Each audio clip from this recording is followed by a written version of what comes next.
It's time for the Phil Ferguson Show.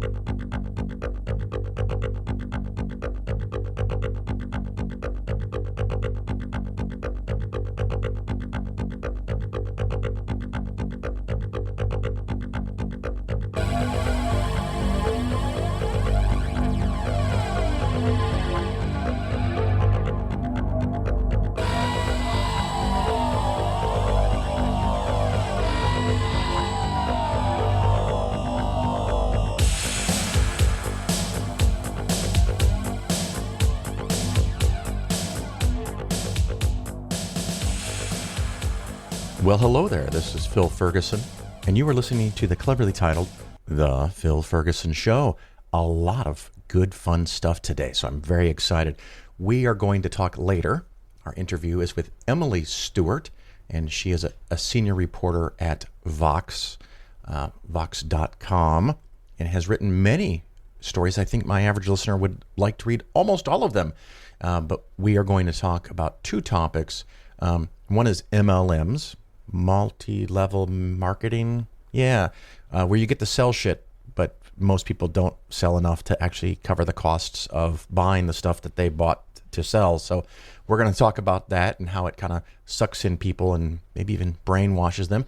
And of course, we'll talk just a few minutes on a thing called ESGs I've talked about before.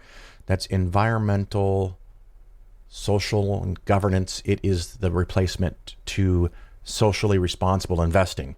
I don't know why, but somehow we changed the words, and they're all meaningless anyway. But the funds use this strategy purely for marketing purposes, because people, a lot of investors, maybe you, my dear listener, wants to not only invest and make money, but save the planet at the same time.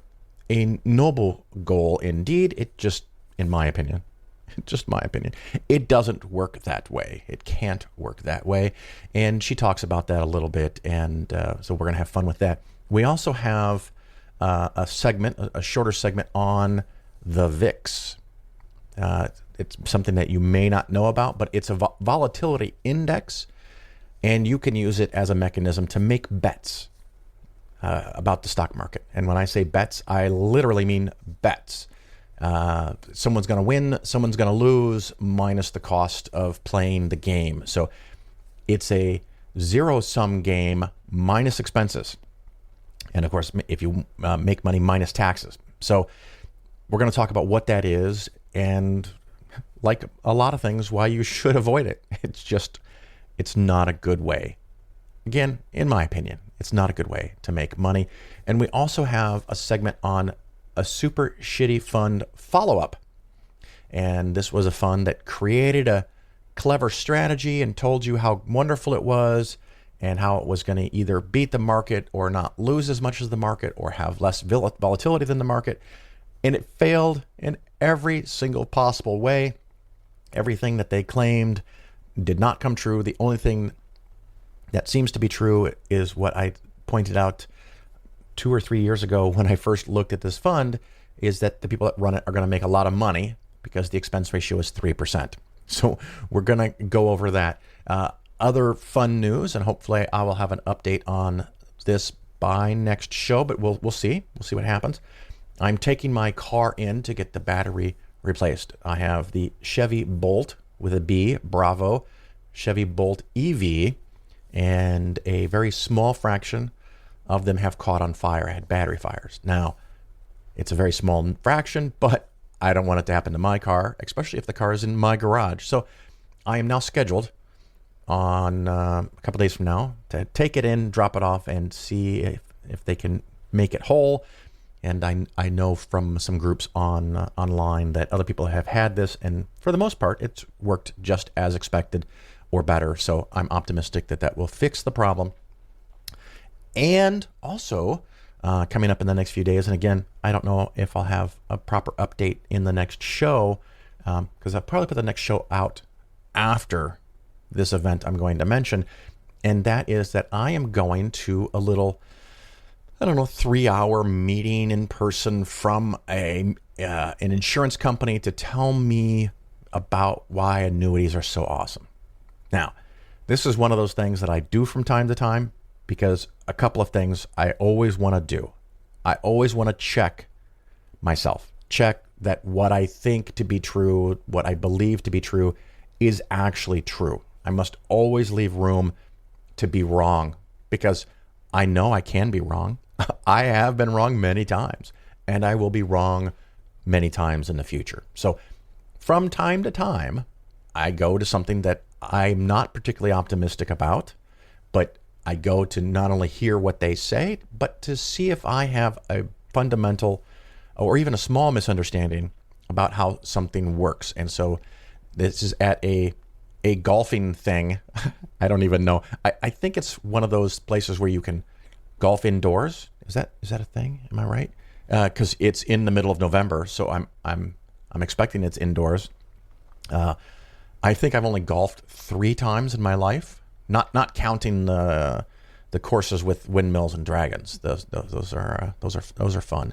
But regular golfing, did not enjoy it. Don't find it entertaining. If I'm going to go outside, I'm going to go play frisbee golf. In part, it also is nice that I'm adequately okay in frisbee golf. In conventional golf, I am not okay. I am not good. So, but yeah, I'm going to go and hear their sales pitch and get some food and see what this golf place is about. I don't know. Maybe I'll get wacky and hit a ball or two just for laughs and find out what these people are selling. And if I've learned something new, or if I learned something that I was wrong about, I will come on to the show and correct it, as I have done many times. If I learn that it's a very clever way to rip off money and it's something you shouldn't do, I will tell you that. But either way, it's going to be a bit of an adventure, and it helps me create a segment while doing something that I think is important, is always checking. Most of the time I do this on with webinars, and I find the webinars to be painful, slow. They don't have good visuals. Nobody has good audio equipment. I mean, when people they just take the speakerphone that's on some desk in a conference room and they talk into that, and it's horrible. It drives me nuts. But those are some fun things coming up that I will update on a little later.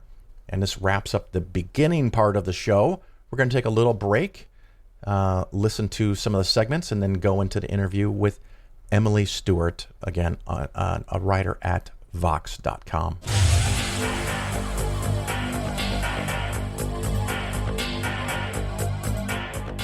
My father, the man responsible for my education, taught me that Islam, rightly understood, is a religion and philosophy of peace.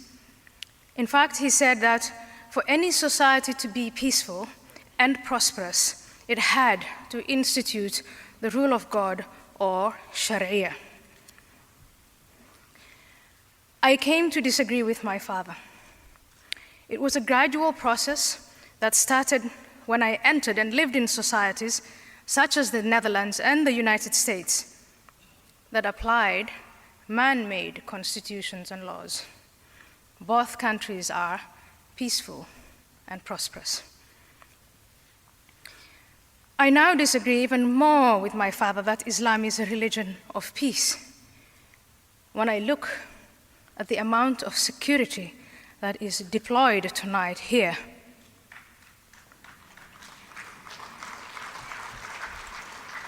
the amount of security that is deployed for the Richmond Marathon.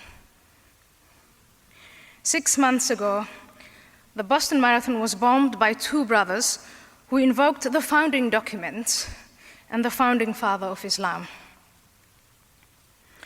I disagree with my father when I look at the wanton killing of the Westgate Mall in Nairobi by Somali men invoking Allah and Muhammad to justify their horrid act. Kenya is the most hospitable country to Somalis fleeing their own country, so it distresses me even more. I disagree with my father when I look at the reports this week of 30 men and women worshipping in Iraq who are killed by a suicide bomber invoking the very same God and the very same prophet that they invoke. I disagree with my father when he says that Islam is a religion of peace, When I look at the 120,000 dead in Syria, Syria is now a stage of a proxy war between Islam's two most important and most influential nations, the Sunni Kingdom of Saudi Arabia and the Shia Islamic Republic of Iran. I disagree with my father that Islam is a religion of peace when I read about the almost daily reports of the destruction of churches, the pillaging of Christian property, the rape of Christian women, the terrible exodus of Christians and other religious minorities from Muslim countries. All this is done by men who invoke the founding father and founding documents of Islam. I disagree with my dear beloved father when I read about the teenage girl in Pakistan who's shot point blank in the head by a man invoking Allah and Muhammad because she wanted education. In the name of Allah and Muhammad, women are forbidden to drive. They're forbidden to own their own reproductive rights. They're forbidden to do anything unless they have permission from a male guardian. I disagree with my father that Islam is a religion of peace when I read these founding documents and I study the history and the example of the Prophet Muhammad. In there, I find an insistence of war and intolerance towards infidels, the hypocrites, those who associate God with others, homosexuals, women, and so on.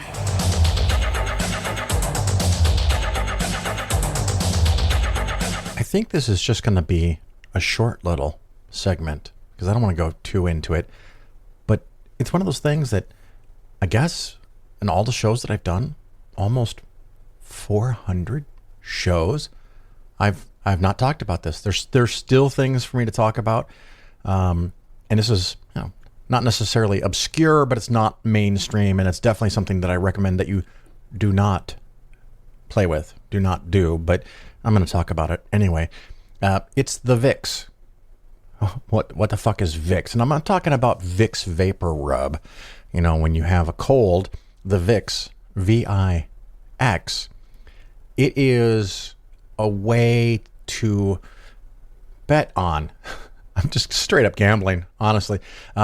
You can bet on the short-term volatility of the S&P 500.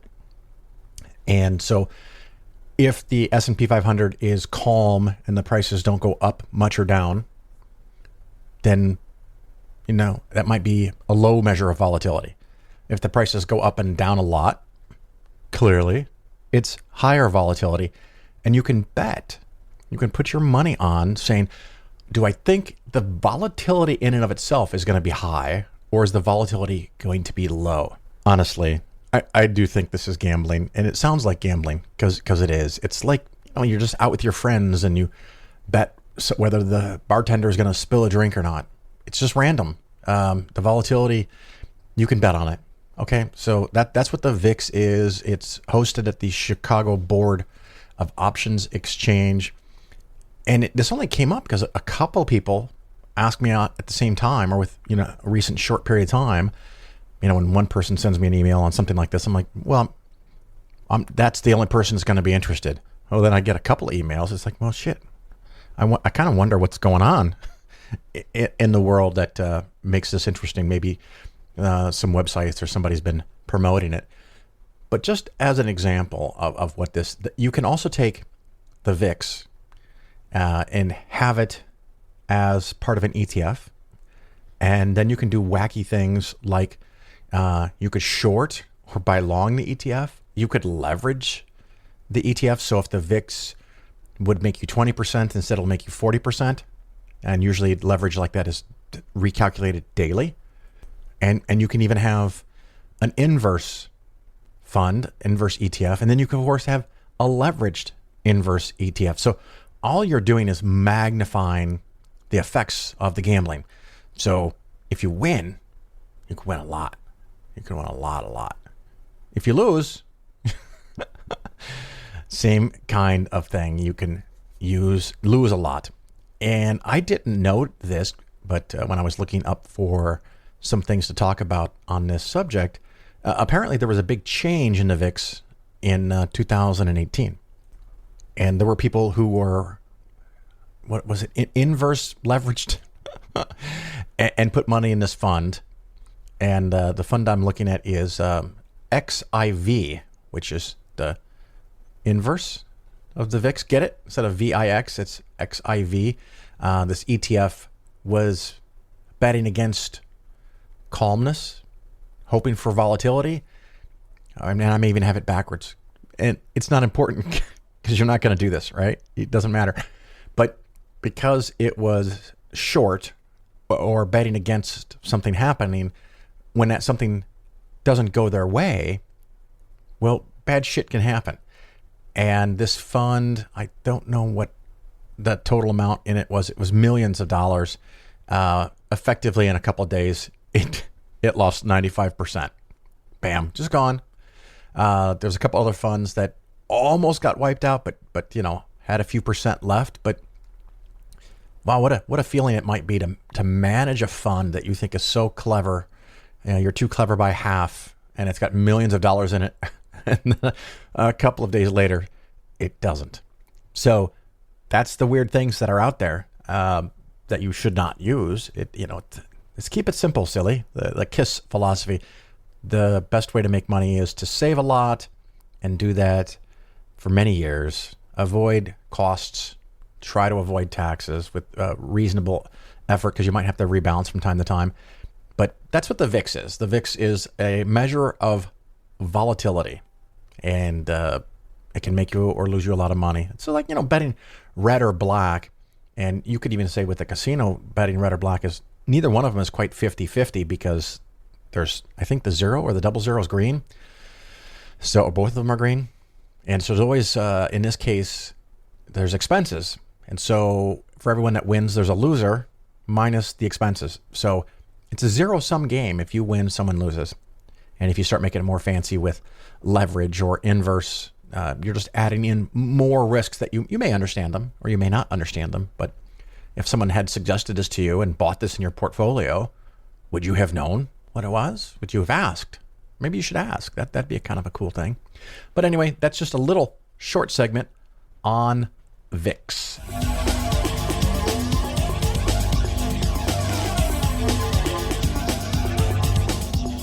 The Phil Ferguson Show is for educational purposes only. Nothing said on the show should be interpreted as personalized investment advice. Your investments should be based on your situation, and you should consult with your financial advisor before taking any action. The show may contain ads. These ads are placed into the show by the hosting company after I finish recording and editing. I have little control over the content of the ads, and you should not assume that I support their products or claims. If you choose to support the show via the new Patreon page, that support does not create an advisor-client relationship. You're listening to The Bill Ferguson Show. Well, let's have some fun, shall we? I'm doing a super shitty update. That's an update on a super shitty fund. From time to time, when something crosses through my email or somebody tells me something or somebody shows me their portfolio, these things are a dime a dozen, or are they a negative dime, a negative dozen? Anyway, the idea of super shitty funds are funds that are so awful, there's virtually no way it's going to do anything good for you. And this, I'm going back in the Wayback Machine. When is this? 2019. So only 2 years. Just came across this when I was amused how it might do. If you want to look on the internet somewhere and do your own double checking of the data, again, part of the investing skeptically concept, I can tell you where to look. The symbol for this fund is WAVIX. WAVIX, Longboard Managed Futures Strategy Fund, Class 1 shares, or it's Class I shares because it's a capital I, so I'm not sure if it's a 1 or an I.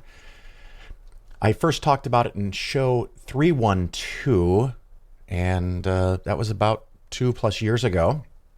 So you can go check out and listen to that story. I think at that time, the fund managed $200 million of assets, and now it's around $40 million of assets, which tells you that either almost everybody has run away or they took out their money. I guess they had to take out their money. The fund, well, it could be because the fund is so awful and the expenses are horrific. The expense ratio on this fund, when I did the segment a couple years ago, was 2.88% per year. It's now 2.99% per year. So if you put $100 in there, you are going to lose $3 just for being associated with this.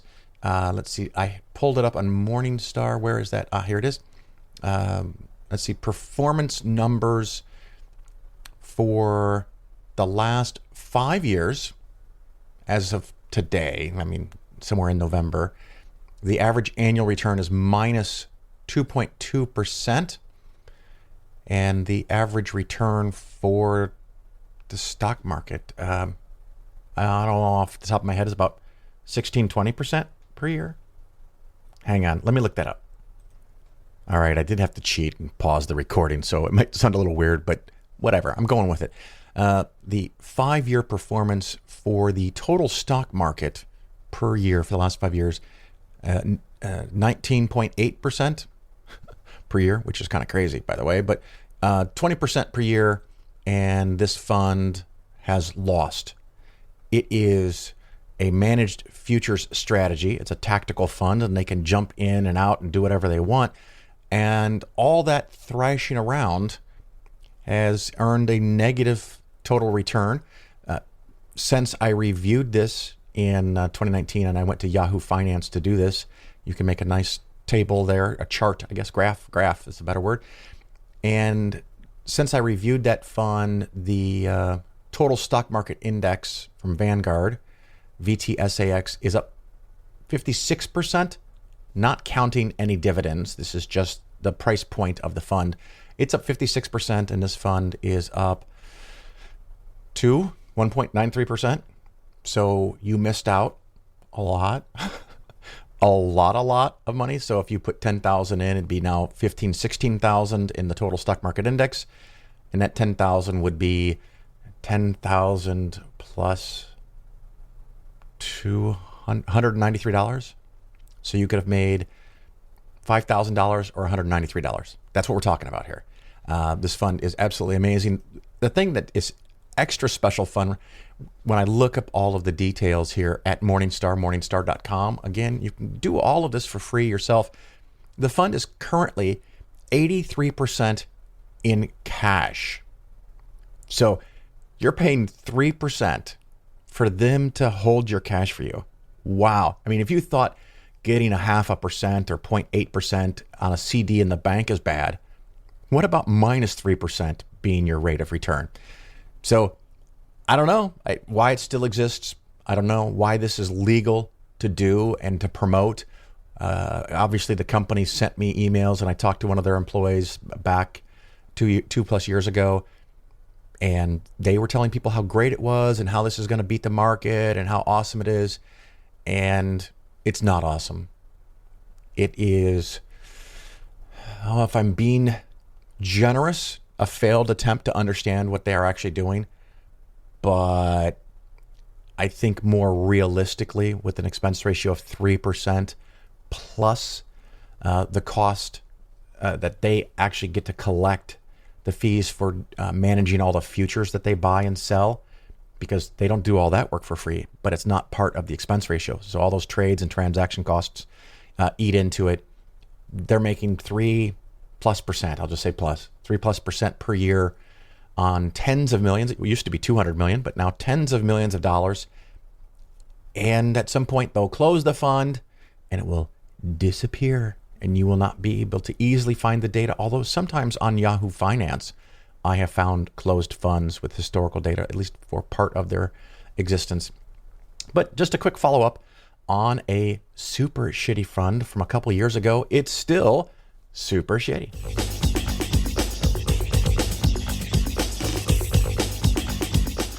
Stephen Fry, the question about the Catholic Church apparently doesn't condemn homosexuality, that question asked. Well, I'm afraid it simply does. It does condemn it, yes. It calls it, the official word is disorder, but it was refined by the current pontiff, Ratzinger, who called it a moral evil. But on the other hand, we must remember, as the point that was made, is that the Church is very loose on moral evils, because although they try to accuse people like me who believe in the empiricism and the Enlightenment of somehow what they call moral relativism, as if it's some appalling sin, where what it actually means is thought, they, for example, thought that slavery was perfectly fine. Absolutely okay, and then they didn't. They thought until the year 2000 that a baby went to limbo, causing unbelievable distress to parents whose child died. Okay. Unbelievable distress. And then, with a wave of the hand and a stamp of a seal, it was no longer true. Something that had been eternally, or at least true for 2,000 years, suddenly wasn't. Because the truth is complicated. It's hard. And what is the point of the Catholic Church if it says, oh, well, we couldn't know better because nobody else did? Then what are you for? Okay. You're listening to The Bill Ferguson Show. All right, everybody, we are back. And as promised, I have a nice, wonderful guest today, Emily Stewart. She writes about the intersection of business, politics, and the economy. And she currently writes for Vox, although she has previously written for The Street. And she is a graduate from Columbia University. And we are talking about some fun stuff today, aren't we, Emily? Yeah. Mm-hmm. Excellent. We're going to talk about MLM. That's something I've covered a little bit in the past, and you've written some nice stories about it, and we're going to dig into that in a minute. But before we go to that, if you will indulge me for a moment, you also wrote a nice article on ESG. What is that? Environmental, social governance funds. What do you think about these things? Well, I mean, it's not my job to have an opinion, but basically, I mean, obviously these ESG funds are everywhere, and it's like you've talked about this before. Plenty of ETFs, mutual funds have, they're somehow climate friendly or gender friendly or whatever, right? And so I worked on a story recently, sort of digging into like, what does that term mean? What does it look like in practice? And I imagine you've seen Tariq Fancy, who's at BlackRock, has been really outspoken lately saying that these products are sort of a marketing ploy, right? Which I wouldn't maybe go as far as he says, but his sort of take on it is a company like BlackRock shuffles some shares around, puts the ESG label on something, and can charge a little bit of a higher fee on the product. And because people want to kind of do good with their money, they're compelled to put their 401k into something with ESG, maybe with a higher fee, even though like you're not going to save the planet with your 401k, basically. Fair enough. And I think you are being much more delicate than I am on the subject, which is perfectly fine. We all have to figure our path out here. But they're usually higher expenses and they don't really save the planet, but do they get better returns? I mean, that's tricky too, and you would probably be the expert on that. Like, I think at least like my focus on this hasn't been so much like the better returns, and the proponents of it say that it will be better returns, and that especially in the long run it will be better returns, that ruining the planet is not good for anyone's money or for the economy. And we're not just all shareholders and economic actors, right? Like, if I'm ruining the planet with my investments, I have to live on the planet too, right? Yeah. I think it's a little bit hard to separate out. But I think even beyond the performance, it's just a tricky thing where a lot of the time people just don't pay attention to what they're investing in. Understandably, you have a million different things going on in your life, right? But then sometimes people kind of think that they're doing good more than they are. And there are great products out here. The As You Sow people, which is a nonprofit, they do put together a tool so you can type in the ticker of what you're investing in, your ETF or whatever, and it will kind of grade it on how it does on private prisons if you don't want to invest in private prisons, or gender equity, whatever matters to you. There are ways to at least try. I think the bigger question is if that's all you do, right? If you get into an ETF that you think is decent for the environment or whatever, like that's not going to stop companies from doing bad things. And so sometimes I think it can be a little bit, I don't know, it like distracts from maybe the real issue, which is that you probably need government regulations really to stop companies from doing really bad things. Yeah, it's interesting because the one thing that you did mention that I did like conceptually, I don't think it's practical, is that the government should make a definition for what an ESG fund is? Yeah, I mean, it seems at the very least like the SEC or something has to have some sort of definition, right? Like if you go to the grocery store and you look at organic food and it's not a perfect label that's on it, and you can argue about whether or not our definition of that is correct. But like if something says organic, that has to mean something. So if something says ESG, like whether or not you believe in the concept as a whole, that has to mean something. And I talk to people about it who even are in the ESG space, huge proponents of ESG, would say, one woman I talked to said, I know environmental, I know governance, but like the social stuff, how do you define that? That's really tricky, and it's something that SEC is trying to figure out. Yeah, I am less optimistic, and I know that, for example, financial advisor, financial planner, wealth manager, all of those terms are meaningless from a legal perspective, as are things like a growth fund versus aggressive growth versus very aggressive. They're all just labels that it's marketing. So right, but you do want to help people. I mean, I don't know, I'm not the expert here, I'm not the decider, I'm not sitting at the SEC deciding what to do, but you do want kind of, if you get to put a label on something, that it means something. There you go. The other thing that we're going to talk about is the MLMs, and you had a nice story. I guess this was just a bit over a month ago, and then a follow-up just about a week ago. Before we get into the details, just in case the listeners don't know, what does MLM stand for, and how does it work? So MLMs are multi-level marketing companies. So even if you think you don't know what they are, you've come into contact with one. I'm sure a lot of people saw the recent Lula Rowe documentary with women selling the leggings. Amway is an MLM. Mary Kay. It's just basically direct selling. And what MLMs will tell you is that it's not a pyramid scheme, right? People at the top of the pyramid make a lot of money, and the people at the bottom don't. It looks, in a lot of cases, pyramid-ish. Most of these MLMs, you have to buy a lot of products or services or whatever, a little bit at least, to get in, and you have to keep buying to stay in, and the people above you get money the more people you recruit. And the way that money's made in these is not necessarily by selling whatever you're selling, whether it be jewelry or makeup or vacations or whatever. The way that you're making money is by recruiting people, if you're making money at all. Yeah, I had the luxury, I guess, many, many, many years ago. My wife hooked up with a company that does, I think it was MLM, but toys. So the target audience was 20-somethings and 30-somethings mothers. And they would have toy parties, and you get to see all the toys. And sure, they were priced almost double what they are in the store, but they're better. And they were actually pretty good, but actually making money selling these things was really rough, because you had to buy a starter kit for like $500, $600 of toys to show people. You had to do all kinds of folders and stamps and training classes. And you were talking about one that is promoting jewelry. How does that work? Yeah, so basically I wrote about a little while back. It's a company called Paparazzi, and what they do is they sell $5 jewelry. So it's kind of like cheap costume jewelry.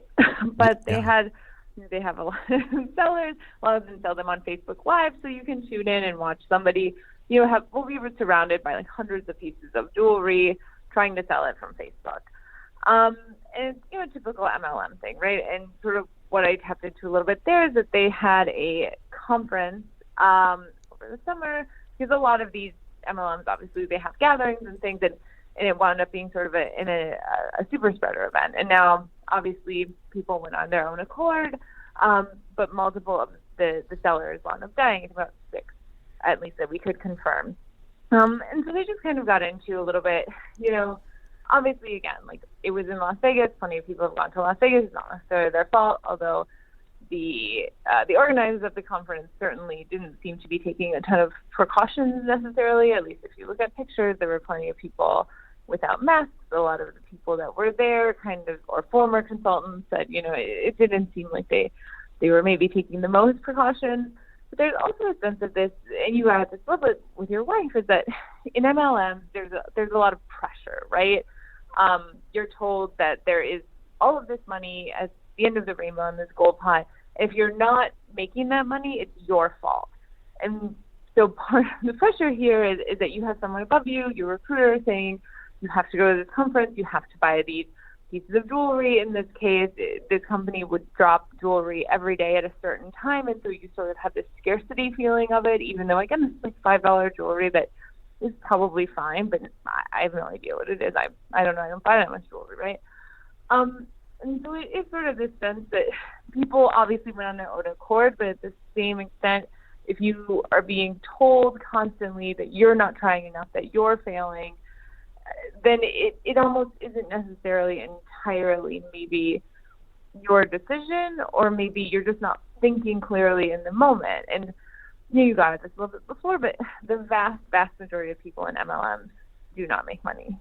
Now, when you Most of them lose money. Yeah, when you say vast majority, you're talking like 90% plus? According to one study from 2011, yeah, it's like 90. I mean, people really do not make money. And I'm curious, did your wife make money? I have plenty of friends who have kind of dabbled in this.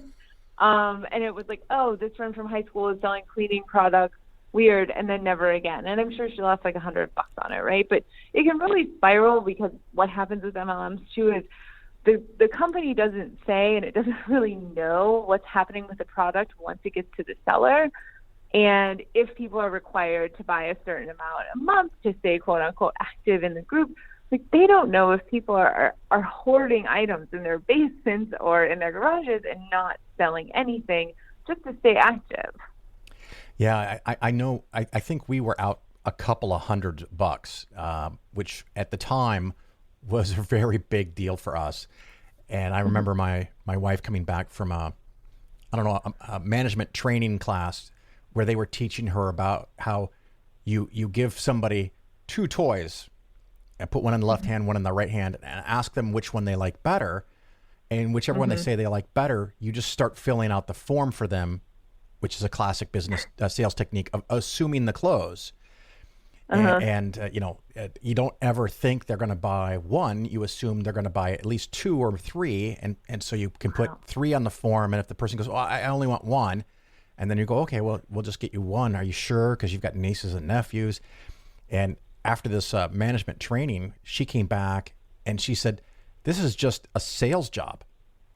And it struck me really hard, because I thought, what did you think it was? I knew it was sales from the very beginning, but the lucky thing for us is once she had gone through this sales class, she now saw all the techniques and was repulsed the next time she went to any kind of house parties with plates and shoes and purses, because she knew what they were doing.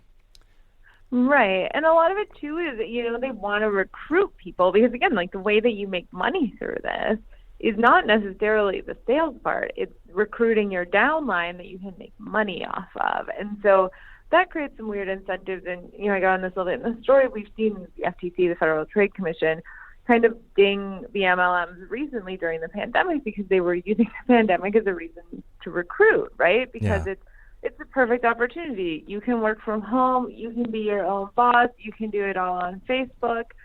And you did have the FTC say, hey, guys, like, you can't do this. And they make all of these earnings promises. Even, I look at some of the earnings disclosure forms that they put out, and they're really difficult to parse. And even, like, what you can see that nobody's making money off of these. Or very few people are, I should say. Yeah, and you were, of course, talking about this conference in Vegas that was a super spreader event, and people got ill, and people did die that were there. But like you said, who do you know? How do you know who to blame? Kind of everybody. But people, the management said that no one had to be there, but the whole system is created to entice you, to compel you to go there. Right. And I spoke to one former seller who actually wound up quitting right ahead of the convention. And for this specific company, again, they just had kind of different ways to really nudge people. If you decided to cancel your ticket, including because you had COVID, they wouldn't offer a refund, right? Yeah. If you got a free ticket, they would charge you. And I did talk to one former seller who had already had problems with Paparazzi, the company. But it was just this real back and forth between her and the woman who was kind of the leader of her team, who was making money off of her and everybody else on her team, who kind of, she showed me screenshots of the person saying, like, hey, can you stop talking about being worried about COVID? Like, we don't want to upset people. And again, like, people went on their own accord. I've been on vacation. Plenty of people have gone on vacation. But at the same time, you just kind of get sucked into a weird psychology where you do feel really compelled to go because, again, like, what at least has historically happened with MLMs, and this is changing a little bit now that people talk about it, but a lot of it is when people do fail, they don't talk about it. So people don't know that most people fail because they're embarrassed, because they got their family and friends into it, and they don't want to stay. And so nobody knows that it's like, it's not you. It's literally this business model. It's interesting because you just created another thought in my head of how this works. One is shame. So if it doesn't work, you don't say anything about it. But it also taps into a couple of ideals that are very American, that if I just work hard enough, I'm going to be rich also. So if anyone has ever become rich selling $5 jewelry, well, then by golly, I can do it too. And so it's that can-do attitude that someday I'm going to be the millionaire, no matter where I start. I'm going to be rich. The idea that also very American, if I fail, it must have been me. So this self-blame, and so this can-do attitude, the self-blame, and then the shame to not talk to anybody about it. It sounds like a great recipe if you want to run an MLM, because people will just sign up and try and never complain that it's the system. Right, and it's like, as you say, it's very American kind of sentiment. Like, I can pull myself up from my bootstraps. I can do this, and with MLMs, it's not to say that nobody makes money. Some people who make money, obviously, it's lucrative for someone. Yeah. But a lot of the people it's lucrative for are the people at the top of the pyramid, the people who got in really early. Like, at some point, you just can't. You can only sell so many pieces of jewelry or makeup or whatever it is that you're selling. Like, even if I'm buying it, like, I don't want to buy that. I don't need lipstick every week if you're trying to sell Mary Kay. But again, like, at some point, just the pyramid gets big enough where it just isn't going to work anymore. But people are kind of sold this ideal. And even you look on Instagram, and I have members of my family out west who sell Arwan, and I see what they post about, and like, lovely, lovely people, but it is all like, you can do this, you have to work your business, you have to make your business. And I still follow all the paparazzi people, and it's the same thing. Like, if you're failing, it's because you're not working your business hard enough. And I talk to people, one woman, the woman who had quit, who would stay up all night sometimes trying to work her business. And at some point, it's just like, nobody's going to buy all of this jewelry that you have. Yeah. Well, if you just worked an eighth day each week, you'd be fine. And of course, now you have a follow-up article, and again, this is at Vox for listeners who want to find it. MLMs might not be able to get away with their shady promises much longer. October 22nd. Tell us about what's going on here in the FTC. So about a decade ago, the FTC put in place this business opportunity rule, which kind of puts in place a set of requirements for people trying to get other people involved in a business opportunity, like a work from home job or data entry, something like that, right? And like, the example I use in my story, which is a little bit silly, but it's basically like, let's say I'm selling bananas, and I want you to join my business. Like, under this business opportunity rule for most small businesses that stands now, I'd have to tell you, like, whether or not I've ever been sued about lying about my business, how much, if I promise you that you're going to be a millionaire off of my banana business, like, I should have to prove that to you, right? Explain to you what happens if you want to quit. Maybe if you want to take a week before signing on. Like, these are all normal things. And this business opportunity rule says that most business opportunities have to afford you these things, that these companies have to disclose earnings, that they have to give you a week sort of cooling off period, that they have to let you know who else is involved, and they have to tell you if they've been sued. The MLM, back in the early 2000s when this came up, were able to lobby so that there was an exception. So what this basically means is that they don't have to tell you a lot of stuff when they're signing you up, and they don't. It's always the lobbyist, right? Yeah, if the rule is good, it's either good or it's not good. Why do we carve out exceptions for things? I mean, if it's a bad law, just say it's a bad law. If it's a good law, then it should count and cover you too. But it's just not how we work, I guess. Right. And, I talked to one lawyer for MLM who didn't want to be named. And, she was saying this is going to be a disaster for MLM. This would destroy the industry. And it was hard to understand why in a way. And I kind of pressed her on it, and she wouldn't say. But I talked to another kind of anti-MLM person who said, like, if these things seem that hard for you to comply with, like, maybe there's something wrong with the business, right? And I don't want to slander. I mean, I don't know. Like, teach their own, I guess, on MLMs. But again, like, if I'm telling you that off of this jewelry or makeup or whatever supplements that you're going to be a millionaire, like, or that you're going to change your life, like, I should have to show you the truth. And the truth for both of these, even when they put out information kind of voluntarily, that you see like 80-90% of people are making like $1 a month maybe in bonuses. Oh my gosh, that's incredible. I do know that you have limited time because you're busy and you've got more stuff to write, and we look forward to that. Is there anything we haven't discussed that you want to go over real briefly? Maybe how people can read you, contact you. You got a book coming out. What's going on in your world? I do not have a book. I mean, I work over at Vox.com. That's Vox with a V, not an F. Yeah. Always important to note. I mean, I'm on Twitter. My Twitter is Emily Stewart M. And yeah, I mean, I don't know. Like, I want to stay on the MLM stuff. If anybody has any tips about MLMs or just any shady business practices, always happy to hear them. Excellent. And of course, I'm looking at this article, so I'm assuming it's okay since it's published here to give out your email address. Yeah, that's fine. Mm-hmm. Emily.Stewart at Vox, like you said, VOX, Vox.com.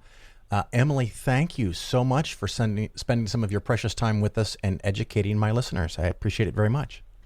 Yeah, thanks so much for having me.